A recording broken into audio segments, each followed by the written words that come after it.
사순절 제3주 하나님이 우리에게 주시는 말씀은 사사기 2장 1절에서 10절의 말씀입니다. 여호와의 사자가 길갈에서부터 보김으로 올라와 말하되 내가 너희를 애굽에서 올라오게 하여 내가 너희의 조상들에게 맹세한 땅으로 들어가게 하였으며 또 내가 이르기를 내가 너희와 함께한 언약을 영원히 어기지 아니하리니 너희는 이 땅의 주민과 언약을 맺지 말며 그들의 제단들을 헐라 하였거늘 너희가 내 목소리를 듣지 아니하였으니 어찌하여 그리하였느냐. 그러므로 내가 또 말하기를 내가 그들을 너희 앞에서 쫓아내지 아니하리니 그들이 너희 옆구리에 가시가 될 것이며 그들의 신들이 너희에게 올무가 되리라 하였노라. 여호와의 사자가 이스라엘 모든 자손에게 이 말씀을 이르매 백성이 소리를 높여 운지라. 그러므로 그것을 이름하여 보김이라 하고 그들이 거기서 여호와께 제사를 드렸더라. 전에 여호수아가 백성을 보내매 이스라엘 자손이 각기 그들의 기업으로 가서 땅을 차지하였고 백성이 여호수아가 사는 날 동안과 여호수아 뒤에 생존한 장로들 곧 여호와께서 이스라엘을 위하여 행하신 모든 큰 일을 본 자들이 사는 날 동안에 여호와를 섬겼더라. 여호와의 종 눈의 아들 여호수아가 110세에 죽음에 무리가 그의 기업의 경내 에브라임 산지 가하스산 북쪽 딥낫 헤레스에 장사하였고 그 세대의 사람도 다 그 조상들에게로 돌아갔고 그 후에 일어난 다른 세대는 여호와를 알지 못하며 여호와께서 이스라엘을 위하여 행하신 일도 알지 못하였더라. 아멘. 사순절 제4주 하나님이 오늘 우리에게 주신 말씀은 사사기 2장 11절에서 23절의 말씀입니다. 이스라엘 자손이 여호와의 목전에 악을 행하여 바알들을 섬기며 애굽 땅에서 그들을 인도하여 내신 그들의 조상들의 하나님 여호와를 버리고 다른 신들 곧 그들의 주위에 있는 백성의 신들을 따라 그들에게 절하며 여호와를 진노하시게 하였으되 곧 그들이 여호와를 버리고 바알과 아스다롯을 섬겼으므로 여호와께서 이스라엘에게 진노하사 노략하는 자의 손에 넘겨주사 그들이 노략을 당하게 하시며 또 주위에 있는 모든 대적의 손에 팔아 넘기심에 그들이 다시는 대적을 당하지 못하였으며 그들이 어디로 가든지 여호와의 손이 그들에게 재앙을 내리시니 곧 여호와께서 말씀하신 것과 같고 여호와께서 그들에게 맹세하신 것과 같아서 그들의 괴로움이 심하였더라. 여호와께서 사사들을 세우사 노략자의 손에서 그들을 구원하게 하셨으나 그들이 그 사사들에게도 순종하지 아니하고 오히려 다른 신들을 따라가 음행하며 그들에게 절하고 여호와의 명령을 순종하던 그들의 조상들이 행하던 길에서 속히 치우쳐 떠나서 그와 같이 행하지 아니하였더라. 여호와께서 그들을 위하여 사사들을 세우실 때에는 그 사사와 함께 하셨고 그 사사가 사는 날 동안에는 여호와께서 그들을 대적의 손에서 구원하셨으니 이는 그들이 대적에게 압박과 괴롭게 함을 받아 슬피 부르짖음으로 여호와께서 뜻을 돌이키셨음이거늘 그 사사가 죽은 후에는 그들이 돌이켜 그들의 조상들보다 더욱 타락하여 다른 신들을 따라 섬기며 그들에게 절하고 그들의 행위와 패역한 길을 그치지 아니하였으므로 여호와께서 이스라엘에게 진노하여 이르시되 이 백성이 내가 그들의 조상들에게 명령한 언약을 어기고 나의 목소리를 순종하지 아니하였은즉 나도 여호수아가 죽을 때 남겨둔 이방 민족들을 다시는 그들 앞에서 하나도 쫓아내지 아니하리니 이는 이스라엘이 그들의 조상들이 지킨 것 같이 나 여호와의 도를 지켜 행하나 아니하나 그들을 시험하려 함이라 하시니라. 여호와께서 그 이방 민족들을 머물러 두사 그들을 속히 쫓아내지 아니하였으며 여호수아의 손에 넘겨주지 아니하셨더라. 아멘. 아멘. 네, 오늘은 사사기 강의 세 번째 시간입니다. 여호와를 버린 이스라엘 백성들이라는 제목으로 여러분들과 함께 말씀을 나누고자 합니다. 성경에서는요, 하나님의 다양한 모습들을 발견할 수 있죠. 특별히 이 사사기의 말씀에서는 분명하고 정확하신 하나님, 그리고 반드시 하신 약속, 그 언약을 지키시는 하나님, 그리고 징계하시는 하나님의 모습을 우리가 볼 수 있습니다. 이스라엘 백성들이 가나안에 들어오기까지는요, 사실 어려움도 있었죠. 많은 어려움도 있었지만 사실 그들은 지금까지 걸어온 그들의 길은요, 꽃길과 같았어요. 꽃길과. 그러나 이제부터 그들이 걸어가야 하는 길은요, 가시밭길입니다. 가시밭길. 오늘도 우리는 이스라엘 백성들의 모습을 살펴볼 텐데요, 지난 시간의 말씀처럼 지금 가나안의 다음 세대들은 하나님을 알지도 못하고 이전에 하나님께서 행하신 일들도 전혀 알지 못해요. 이들은 이제 그들은 더 이상 가나안화가 되어져 가는 것이 아닙니다. 이전까지는 그랬죠. 가나안에 물들어갔어요. 그러나 지금부터는 이제 가나안인들이 되어버렸습니다. 가나안인들. 오늘도 하나님은 이스라엘 백성들을 바라보시며 진노하십니다. 여러분 10계명 아시죠? 10계명 제1계명과 2계명이 여러분 어떤 계명인지 아십니까? 자, 1계명 한번 읽어볼까요? 너는 나 외에 다른 신들을 내게 두지 말며. 자, 제2는 너를 위하여 새긴 우상을 만들지 말고 어떤 형상도 만들지 말며 그것들에게 절하지 말며 그것들을 섬기지 말라. 자, 이게 1계명과 2계명입니다. 자, 여러분 10계명이 어떻게 만들어졌습니까? 모세가 시내산에서 처음 이제 10계명을 받게 되죠. 그리고 그 10계명 판을 가지고 내려옵니다. 딱 내려올 때 이스라엘 백성들이 뭘 하고 있었죠? 정말 거룩하게 드디어 우리 10계명이 내려오는구나 이렇게 기다렸습니까? 아니죠. 금송아지를 만들어서 우상을 섬기고 있었어요. 그리고 금송아지 앞에서 노래하며 춤추고 있었어요. 심지어 아론도 있었죠. 그 안에. 그 장면을 바라본 모세는요, 손에 들려있던 이 10계명 판을요, 높은 산 아래서 밑으로 던져버립니다. 산상조각 나버려요. 깨트려버려요. 모세는 하나님이 주신 계명이 사실 어떠한 계명인지 미리 알고 있었어요. 왜요? 모세가 먼저 받았으니까.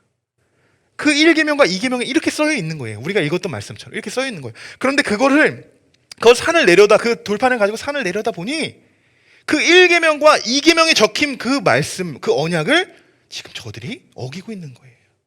얼마나 놀랐겠어요, 모세가. 얼마나 모세가 그 장면을 보면서 화가 났을까요? 그러면서 모세는 이것을 아마 깨달았을 거예요. 이래서 하나님이 1계명과 2계명을 이것에 대한 말씀을 주셨구나. 이때부터 이스라엘 백성들은 우상에 대해 더욱 조심했어야 합니다. 그 후에도 하나님뿐만 아니에요. 모세도 여호수아도 계속 그들에게 절대로 다른 신을 섬기지 말라. 절대로 하나님만 섬겨라. 이렇게 늘 이야기하고 경고의 메시지까지 보냈습니다. 하지만 그들의 경고가 무색하듯 지금 그들은 또다시 우상을 섬기고 있어요. 자, 12절 말씀인데요, 같이 한번 한 목소리를 읽어보겠습니다. 애굽 땅에서 그들을 인도하여 내신 그들의 조상들의 하나님 여호와를 버리고 다른 신들 곧 그들의 주위에 있는 백성의 신들을 따라 그들에게 절하여 여호와를 진노하게 하였으되. 아멘. 자, 이렇게 쓰여 있습니다. 끝내 이스라엘 백성들은요, 하나님을 버렸습니다. 오늘 말씀을 준비하면서 참 이제 시작하는 구절인데, 이 구절을 제가 묵상하는 가운데 한동안 아무런 이 설교 텍스트를 작성하지 못하고 그냥 멍하니 이 말씀만 바라보게 되었습니다. 한 10분을 그렇게 아무것도 쓰지 못했어요. 그냥 컴퓨터 화면만 멍하니 바라보고 이 말씀을 묵상하게 하시더라고요. 이스라엘 백성들이 하나님을 버렸습니다. 여러분, 제 마음이 어떤 마음인지 여러분 잘 아시겠죠? 참 슬프기도 하고, 또 이런 모습이 내 모습이 아닌가, 또 우리의 모습이 아닌가, 지금 이 시대의 많은 그리스도인들의 모습이 아닌가, 또 사술전 기간 동안 이러한 말씀을 또 묵상하게 되었습니다. 여러분, 결국 그들은 하나님을 버렸습니다. 그러면서 생각해 보았어요. 아니, 왜 그렇게 버리지 말라고 하나님만 섬기라고 했는데 그들은 왜 도대체 하나님을 버린 걸까? 여러분 궁금하지 않으십니까? 그래서 제가 한동안 묵상하는 가운데 그 이유를 이 말씀 속에서 찾아볼 수 있었어요. 자, 이 말씀입니다. 이 빨간 글씨. 다른 신들 곧 그들의 주위에 있는 백성의 신들을 따라. 그 한 10분 정도 아무런 텍스트를 작성하지 못하고 있는 가운데 이 말씀이 딱 제 마음에 들어오는 거예요. 이 말씀이. 자, 여러분 한번 따라해 주시기 바랍니다. 신앙은 누구와 함께 하는지가 중요하다. 자, 인간은요, 누구나 신이라는 존재를 의지하게 됩니다. 누구나 그래요. 무신론자들이 있죠. 그럼 무신론자들은 뭐예요? 그들이 주장하는 신은 누구죠? 자기 자신이에요. 모든 인간은 신에게 의지할 수밖에 없게 만들어져 있습니다. 이렇듯 누구나 인간은 신에게 의존하고 의지하는 존재인데, 모세가 신의 산에 내려왔을 때도 모세가 산에서 내려오는 것이 더뎌지자, 그 말씀에도 그렇게 쓰여 있어요. 모세가 내려오는 것이 더뎌지자 그들은 그새를 못 참아요. 그새를 못 참고 어떻게 합니까? 다른 신들을 찾기 시작했던 거예요. 이들이. 놀랍죠, 여러분? 이것이 인간의 본성이라는 거예요. 계속 무언가를 의지하고 찾고자 하는 것. 하나님이 그들을 그렇게 보호하시고 인도하셨지만 그 짧은 사이였다는 거예요. 짧은 사이. 그 모세를 못 기다리고 그 못 기다리는 그 새에 그들이 아론을 데리고 우리가 금송아지를 만들어야 되지 않냐라고 그렇게 이스라엘 백성들이 만들어 간다는 거예요. 지금 가나안 2세대들에게도요, 신은 필요했다는 거예요. 하지만 그들이 하나님의 존재를 알지도 못했죠. 배우지도 못했죠. 이미 그들은 하나둘 가나안의 이방신들을 따르기 시작합니다. 그들의 주변에는 그들과 지금 함께 그들의 주위에 있는 사람들 누구입니까? 그들 주위에 누가 있죠? 이 말씀 그대로 가나안 사람들이 있는 거예요. 가나안 사람들. 그러다 보니 자연스럽게 이들은 가나안의 이방신들을 접하게 되는 것입니다. 하나둘 전도가 되는 거죠. 그러다 보니 어느새 이스라엘 백성들은 그들에게 절하기까지 합니다. 여러분, 신앙생활도 마찬가지예요. 누구와 함께 어디서 어떻게 우리가 신앙생활을 하는지에 따라서요, 그 사람의 신앙적인 관점과 그 사람의 신앙적인 성장은요, 완전히 다릅니다. 완전히 달라요. 그 중에 여러분 가장 신앙적인 영향을 끼치는 사람이 누구일까요? 영적 지도자일 거예요. 영적 지도자. 모세의 리더십, 여호수아의 리더십, 그리고 지금 이 시대의 교회의 영적 리더자들의 이 리더십에 따라 성도들의 신앙, 누가 그 시대에 따르는 영적 지도자인지에 따라, 누가 어느 교회의 지도자인지에 따라서 그 성도들의 영적인 신앙도 완전히 달라다는 거예요. 신앙적인 관점 또한 다르다는 것입니다. 우리 함께하는 교회는 서로가 서로에게 정말 신앙적인 도움을 줄 수 있는 관계가 되어지길 소망합니다. 저부터 그렇게 노력할 거예요. 저부터. 먼저는요, 정말 저는 열심히 하나님의 말씀을 전하는 데 노력할 것입니다. 무엇보다도 최선을 다할 것이에요. 가나안 1세대들이 놓쳤던 부분이 무엇입니까? 어떤 부분이에요? 가나안 1세대들이 놓쳤던 것? 가르치지 못했어요. 하나님에 대해서 알려주지 못했어요. 이 부분을 놓쳤습니다. 신앙적인 가르침이 전혀 없었습니다. 저는 이 말씀을 딱 붙들고 우리 성도들은 정말 말씀 안에서 이 믿음의 유산을 우리 성도들에게도 다 물려드려야겠다. 그리고 그 성도들이 집에 가서 또는 때론 직장에 가서도 그들이 그것을 다 자녀들에게 가르칠 수 있는 그런 믿음의 신앙을 우리가 이곳에서 함께 배우며 나가야겠다라는 그런 마음이 있었습니다. 또 성도들을 정말 진심으로 사랑하고 내가 먼저 낮은 곳에서 섬길 수 있는 그런 리더십, 저는 그런 리더십으로 성장하길 소망합니다. 여러분들에게 그러면 어떤 노력들이 필요할까요? 지금은 우리가 소수이기에요, 마냥 좋을 수 있어요. 그죠? 누가 오면 막 신나고 막 그럴 수 있어요. 그런데 조금씩 시간이 지나다 보면, 또 우리 성도들도 많아지다 보면 점점 교회에도 성도들 간의 이 관계적인 문제들이 생겨나게 됩니다. 그러면 안 되는데, 우리 이렇게 행복하고 좋은데. 당연한 거예요. 사람이 모이는 곳에는 당연한 것입니다. 당연한 것. 자, 그런데 제가 우리 함께하는 교회의 영적 지도자로서 우리 성도들에게 권면드리고 싶은 말씀은 이것입니다. 분명히 앞으로 우리가 부흥될 거예요.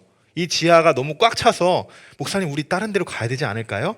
라고 싶을 정도로 많은 이들이 이 함께하는 교회에 함께 할 텐데, 그때 여러분들에게 또 많은 관계들이 무너질 때, 또 소통이 되지 않을 때, 그때 여러분들에게 권면드리고 싶은 말씀이 이것입니다. 우리 교회의 기둥이 되는 말씀을 우리가 돌아보자는 거예요. 자, 로마서 8장 28절의 말씀이죠. 우리가 알거니와, 뭐죠? 네, 우리 성도들, 우리 다른 함께 가는 교회에 다니시는지, 우리가 말씀을, 자, 우리가 알거니와 하나님을 사랑하는 자, 곧 그의 뜻대로 부르심을 입은 자들에게는 뭐죠? 합력하여 선을 기른다. 이 말씀입니다. 이 말씀을 우리가 늘 돌아보자는 거예요. 우리 성도들과의 문제가 있을 때, 관계적인 어려움이 있을 때, 또 목사님과의 영적 지도자의 관계가 있을 때 우리가 돌아보자는 겁니다. 이 말씀을. 이 말씀이 우리 교회의 기둥의 말씀이에요. 분명 우리 교회는 여러분 하나님의 사랑하는 자들이 모여있는 그런 공간인 줄 믿습니다. 그리고 그의 뜻대로 부르심을 입어서 우리 함께하는 교회가 이 교회 안에서 각자의 사명을 감당하게 되는 그런 저와 여러분이 되시길 소망합니다. 이것을 우리가 기억하면서 어려움이 있을 때마다, 문제가 있을 때마다 어떻게 하는 거예요? 이 말씀을 새기는 거예요. 아, 지금 이렇게 하는 것이 정말 하나님 안에서 합력하는 것일까? 아, 이게 하나님이 말씀하시는 선을 이루는 것일까? 이 두 가지만 돌아보면요, 금방 그 문제를 풀어갈 수 있습니다. 여러분, 권사님이 깍두기를 이렇게 썰어야 되는지 이렇게 썰어야 되는지 그것에 대해서 사모님들이 시험 든다고 하지 않아요. 그럴 필요가 없어요. 깍두기 때문에 천국 가는 게 아니라는 거예요. 어떤 게 하나님이 원하시는 것인지, 어떠한 것이 하나님이 선인지 그것만 우리가 함께 바라보자는 거예요. 왜? 합력해야 되잖아요. 합력해야 되잖아요. 우리는 정말 주님 안에서 하나님의 사랑은 뜻대로 부르심 입은 자들로서 합력하고 선을 이루게 될 줄 믿습니다. 제가 아침에 교회를 오는데요, 교회를 오는 길에 수많은 교회들을 지나치더라고요. 동탄부터 시작해서 집 앞에 바로 교회도 있으니까 막 교회를 지나칩니다.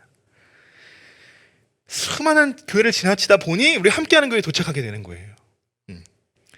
저는 그 중에서 많은 교회들 중에서 정말 집 앞에도 있는 교회지만 이 함께하는 교회로 하나님이 부르시고 인도하신 것에 정말 저는 축복이라고 생각이 되어집니다. 전 여러분도 축복이라고 생각해요. 여러분 집에 앞에 근처에 교회 많잖아요. 우리 성도들 중에 병점 떡점골로 72-3 주변에 사는 분들 한 명도 없어요.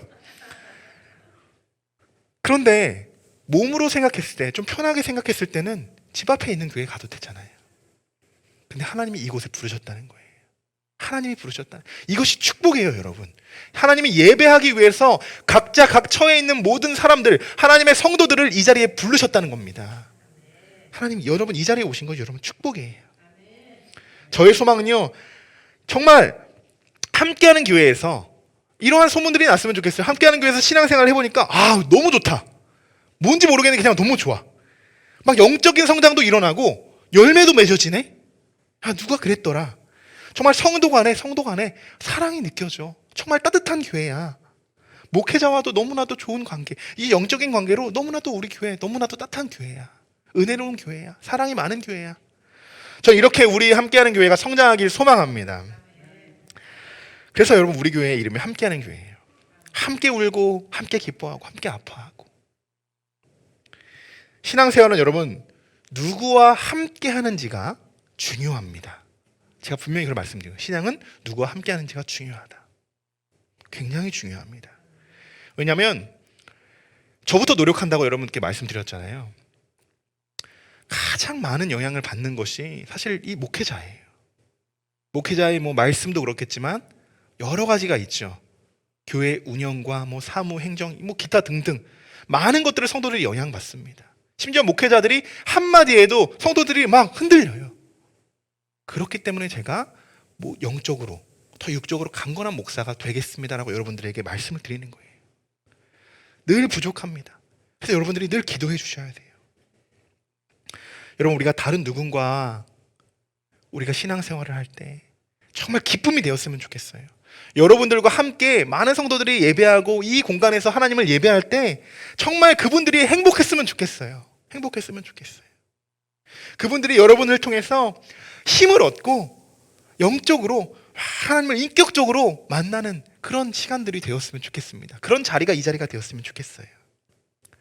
자, 오늘 이제 사사기의 말씀 2장으로 이제 넘어갔죠. 이제 2장의 후반적으로 넘어갔는데 이 2장의 기점으로요, 하나님은 이전과 완전히 다른 하나님의 모습을 보이십니다. 드라마로 말하면 1편은 끝났어요. 오늘로써 1편의 드라마는 끝났습니다. 1부작은 끝났고요. 이제 본격적인 2편이 시작되는 거예요. 사사기. 어떻게 이스라엘 백성이 이스라엘의 큰 역사로 볼 때 그렇게도 볼 수 있습니다. 1편의 엔딩은 이렇게 끝나요. 그들이 하나님을 버리고 뜨드드든 뜨든 이렇게 끝나버리는 거예요. 그럼 오늘 이 편의 시작은 어떻게 시작되는지 우리가 한번 조금만 살펴보고자 하는 거예요. 자, 13절의 말씀입니다. 우리 같이 한번 한 목소리로 읽어보겠습니다. 곧 그들이 여호와를 버리고 바알과 아스다롯을 섬겼으므로. 네, 이 편의 시작은 이렇게 시작되는 겁니다. 하나님이 주인공이 아니에요. 하나님은 버려졌어요. 그리고 새로운 신이 등장을 합니다. 그 신의 이름은 바알과 아스다롯이에요. 아스다롯. 이 신들의 이름을 들어보신 분들도 계실 거예요. 가나안의 토속신입니다. 토속신. 이런 앞으로 신들, 사사기, 열왕기상, 열왕기 하에도 가나안에 이런 신들이 계속 등장을 합니다. 그래서 오늘은 첫 번째로 우리가 한번 계속 등장하는 신들이기 때문에 이 신들이 어떤 신들인지 한번 살펴보고자 해요. 자, 가나안에는요 주신이 있어요. 주신 엘이라는 신이 있습니다. 한마디로 얘가 대장이에요. 이 엘이 대장이에요. 그리고 그 밑에 누가 있냐? 바알이 있습니다. 바알. 그리고 아스다롯이 있어요. 바알은 남신입니다. 그리고 아스다롯은 여신이에요. 근데요 이들이 부부예요. 좀 헷갈리죠? 뭔가 좀 복잡해질 것 같은 느낌이 있어요. 그런데 더 복잡한 거는요 엘의 아들이 바알이고 엘의 딸이 아스다롯입니다. 그런데 부부예요. 이게 좀 특이한 점이에요. 벌써부터 좀 이상하죠? 그리고 둘의 특징은 좀 비슷해요. 둘 다 풍요의 신이에요. 비와 기후를 바라는 바알 신이 있고 또 땅의 곡식과 가축을 위한 아스다롯의 신이 있습니다. 자, 굉장히 좀 부정적인 그런 신들인데요. 또 다른 특징은 뭐냐? 이들의 또 다른 공통적인 특징은요. 신을 숭배하는 과정에서 바알과 아스다롯을 가나안 이들이 섬기는 그런 과정에 있어서 굉장히 부적절한 성관계가 있었다는 거예요. 사제 간에, 성도들 간에, 모든 가나안 이 신들을 믿는 모든 사람들 간에 하나님만을 섬겨야 하는 이스라엘 백성들이 지금 누구를 섬기냐? 이러한 부정적인 바알과 아스다롯을 섬기게 된다는 것입니다. 참 슬픈 일이에요. 하나님만을 섬겨야 하는 이스라엘 백성들이 지금 이런 신들을 어떻게 보면 하나님의 입장에서 볼 때 잡신이에요. 잡신. 신이라고도 하기도 표현하기도 그런 신들을 섬기고 있으니 여러분 하나님이 정말 진노하실 수밖에 없겠죠. 지금까지 1편에서는요 이스라엘 백성들이 우상을 섬기거나 죄를 범하면 어떻게 했습니까? 돌이켜 주셨어요. 바로 잡아 주셨어요. 그죠? 그런데 2편에서는 달라요. 2편에서는 다릅니다. 자, 14절의 말씀입니다. 우리 한번 같이 읽어보겠습니다. 여호와께서 이스라엘에게 진노하사 노략하는 자의 손에 넘겨주사 그들이 노략을 당하게 하시며 또 주위에 있는 모든 대적의 손에 팔아 넘기심에 그들이 다시는 대적을 당하지 못하였음에. 아멘. 하나님께서 이스라엘 백성들 어떻게 하십니까? 넘겨주십니다. 지금까지는 보호해 주셨죠? 돌이키셨죠? 그렇지 않다는 거예요. 노략자들의 손에 넘겨주십니다. 그뿐만이 아니죠. 대적의 손에 팔아 넘기셨다라고 표현합니다. 이 편은 심상치 않죠, 여러분. 지금까지는 하나님께서 가나안 사람들을 대적하게 하셨다는 거예요. 딱 사사기 1장의 말씀만 봐도 그렇지 않습니까? 1장에 이런 말씀이 있었죠. 아직까지는 이라고 있어요. 제가 아직까지는 그래도 하나님이 구원해 주신다. 그들을 인도해 주신다. 이렇게 말씀했지만 하지만 이제 시작되었습니다. 자, 15절의 말씀에 이렇게 기록되어 있는데요. 그들이 어디로 가든지 여호와의 손이 그들에게 재앙을 내리시니. 아, 어마어마한 말씀입니다. 그들에게 재앙을 내리신다고 말씀하세요. 늘 우리를 인도하시고 보호하셨던 그 하나님의 손길이 완전히 끊어져 버린 거예요. 이제 그들에게 찾아오는 것은 재앙입니다. 재앙. 여러분, 재앙이 왜 무섭습니까? 재앙은 예측할 수가 없어요. 알아도 막을 수가 없습니다. 그것이 재앙이에요. 그러면서 하나님이 이렇게 말씀하십니다. 곧 여호와께서 말씀하신 것과 같고 여호와께서 그들에게 맹세하신 것과 같아서 그들의 괴로움이 심하였더라. 분명 시간에도 말씀을 드렸듯이 우리가 살펴봤듯이 하나님은 너희와 함께한 언약을 내가 너희와 함께한 언약을 영원히 어기지 않겠다라고 말씀하셨습니다. 꼭 지키겠다는 거죠. 여러분, 하나님께서요, 한번 진노하시면 정말 무섭습니다. 정말 무섭습니다. 되돌릴 수가 없어요. 재앙 같다고 했죠. 되돌릴 수가 없습니다. 앞으로 이들에게 어떤 일들이 벌어지게 될지는 어느 정도 우리가 이제 예상할 수 있습니다. 예상할 수 있습니다. 그러나 재앙 중 또 다행인 건 여러분 뭔지 아십니까? 하나님께서 그들에게 사사들을 세운다는 거예요. 사사들을. 우리가 이제 앞으로 3장부터 사사들이 한 명씩 한 명씩 등장합니다. 그 내용들을 우리가 살펴볼 텐데요. 다음 시간부터. 2장에서는 이제 앞으로의 일들이 어떻게 되어 가는지, 오늘 2편의 시작이라고 했잖아요. 미리 예고편을 좀 보여줘요. 이렇게 앞으로 흘러갈 것이다 라는 예고편을 좀 보여주는데요. 자, 16절과 17절의 말씀이 그런 말씀입니다. 자, 16절 말씀 한번 같이 읽어보겠습니다. 여호와께서 사사들을 세우사 노략자의 손에서 그들을 구원하게 하셨으나, 그 다음에 그들이 그 사사들에게도 순종하지 아니하고. 네. 이들에게 사사는요, 하나님 세우셨죠, 사사를. 이들에게 사사는요, 마지막으로 이들이 붙잡을 수 있는 구원의 끈이었습니다. 하나님의 사사들을 통해서 그들은 그들을 마지막으로 또한 구원하시려고 했다는 거예요.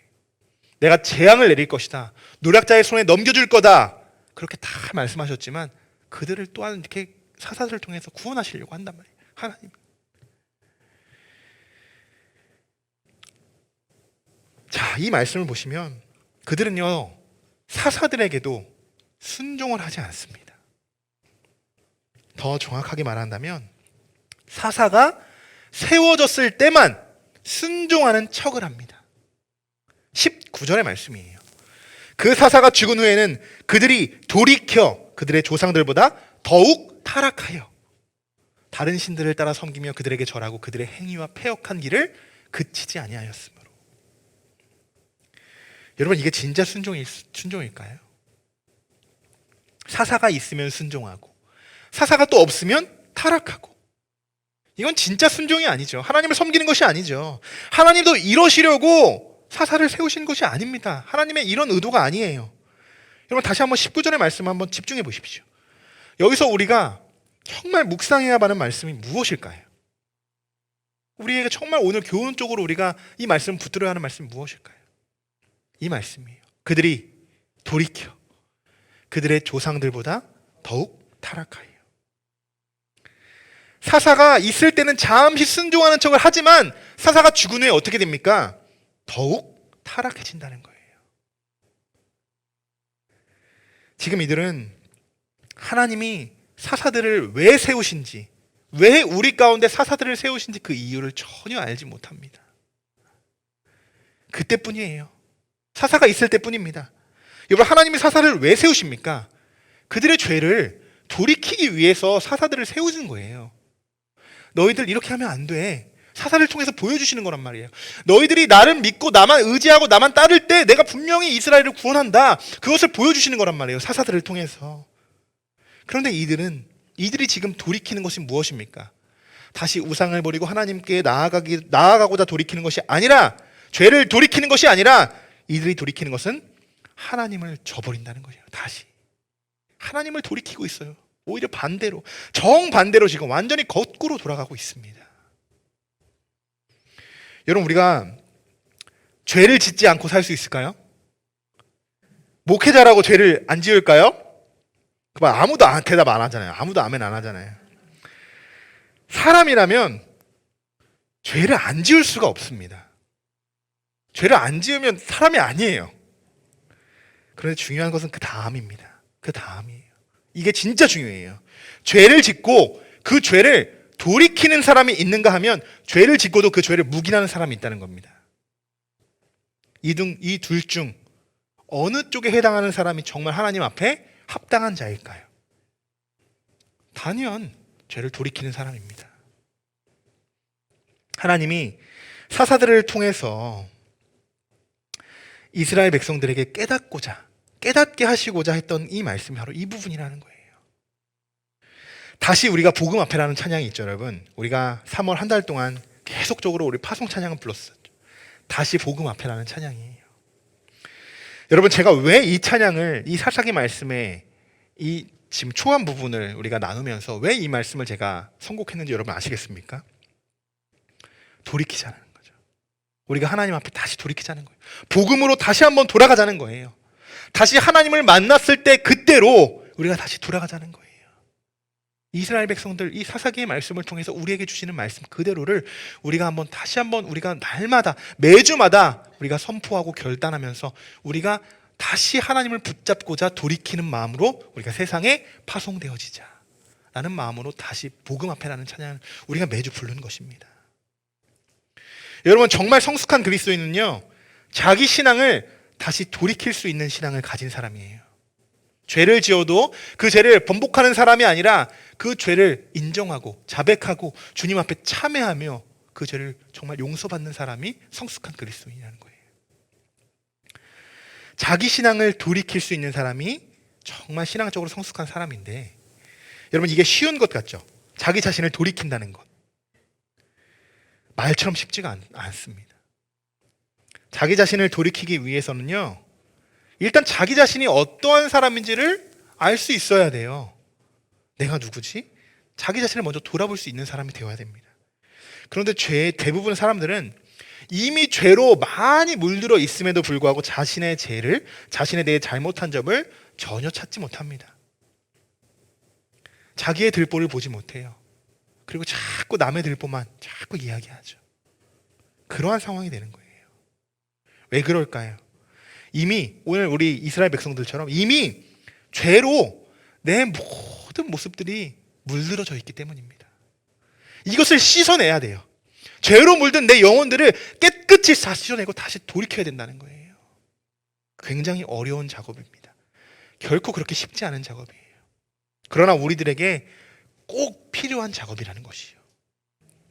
사랑하는 성도 여러분, 오늘 우리가 한번 곰곰이 생각해 봐야 하는 부분이 있습니다. 나는 지금 무엇에 익숙해져 있는가? 지금 오늘 나오는 사사기에 나오는 이스라엘 백성들이 여러분 무엇에 익숙해져 있습니까? 하나님이 아닌 바알과 아스다롯에 익숙해져 있어요. 그들의 토속 문화에 익숙해져 있고 이스라엘 백성들의 삶이 아닌 가나안의 삶에 익숙해져 있습니다. 너무 익숙해져서 여러분 우리가 못 느낄 수 있어요. 지금 여러분이 익숙해져 있는 것이 무엇이냐 한번 돌아보십시오. 정말 우리가 기도하면서 우리의 이 신앙적인 부분을 여러분 바로 세워야 하는 것이 있다면 여러분 그것을 발견하시고 돌이키시기를 주님의 이름으로 소망하고 축복합니다. 하나님이 우리들에게 원하시는 부분이 바로 이런 부분인 줄 믿습니다. 오늘 말씀을 통해서 여러분 이번 한 주간 여러분들이 지었던 죄들을 한번 돌아보세요. 지금 이 짧은 시간이지만 돌아볼 수 있잖아요. 한번 여러분이 지었던 그 죄들을 파노라마처럼 한번 돌아보십시오.